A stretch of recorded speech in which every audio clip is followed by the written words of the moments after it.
Alright guys, welcome to the Seth Rhodes Show. Just pondering here as a INFJ once again.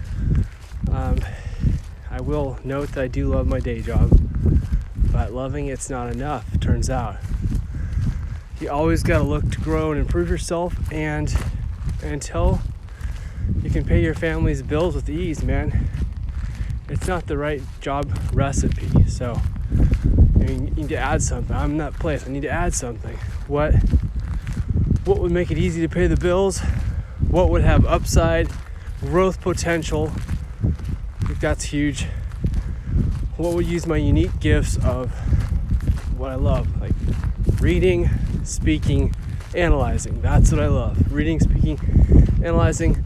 I love certain aspects of certain topics. I guess that's how to look at it. There's a bunch of topics I want to listen to, read about, talk about, analyze. That's a good organization strategy for myself, I realize. So yeah, reading, writing, arithmetic. Well, I am good at math, but I'm not brilliant at it. I'm good at the basics real quick. But yeah, so I was thinking about listening to all this career advice from Shane Hummus, great YouTube channel, and kind of like reverse engineering for myself. I may be nearly 40. I may have lots of experiences, and for an INFJ, it's very important to remind myself that I am qualified. I don't suffer from overconfidence or arrogance. Well, maybe arrogance, but not overconfidence. So there's a lot of things I've done that are impressive and qualify me. I just forgot. Like, they didn't change me very much in my consciousness because they're subconscious. I just forgot I did them. So yeah, they were cool. They seem kind of useless now. Like, so you got a 4.0 your first semester at a elite school. Well, that's nothing, because the next semester you didn't. You got a B. I mean, well, still I had a pretty high grade point average. Once again, what's that worth? I don't know. But I forgot that I even did that. It just doesn't do that much for me after the fact. So I tend to forget it. And I feel like I never went to school, even though I did. And so back to the present though, how would I coach somebody in my shoes? It's like, well, if you want new opportunities, it's all about positioning. So if you want to encounter new growth opportunities, new job ideas, new business ideas, position yourself like you're young and hungry. Pretend you're 18. Of course, you're not 18. You don't have the energy of an 18-year-old, but you do have the life experience of a nearly 40-year-old to apply.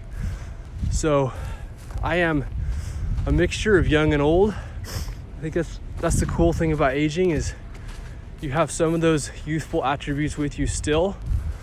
You might have to dredge them up, recall them, just kind of like I had to recall that I actually was a good student. For what's that's worth, I was a good student. I can tell people how to be a good student. I'll tell you it's not worth much, but along the way, it'll definitely help you get a couple thousand more a year in scholarships and things like that. Help you get some grants maybe. And you can always say you did it. So there's something there. But as far as exploring your potential and executing in the real world, grades are just a starting point.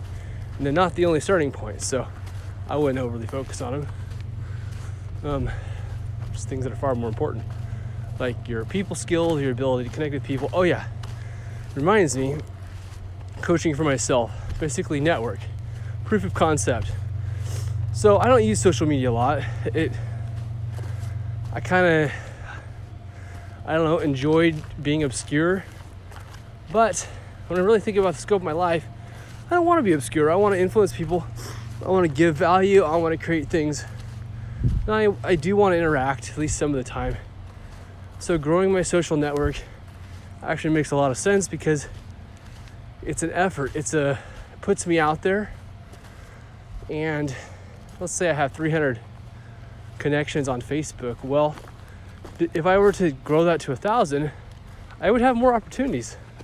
just, pure numbers. The more people you know, the more opportunities you have, the more networking you have to be able to give. So it's like, if you connect with Seth Rhodes has 1,000 followers. That is more valuable than connecting with Seth Rhodes when he has 300 followers, like I do now. So, or somewhere in that ballpark.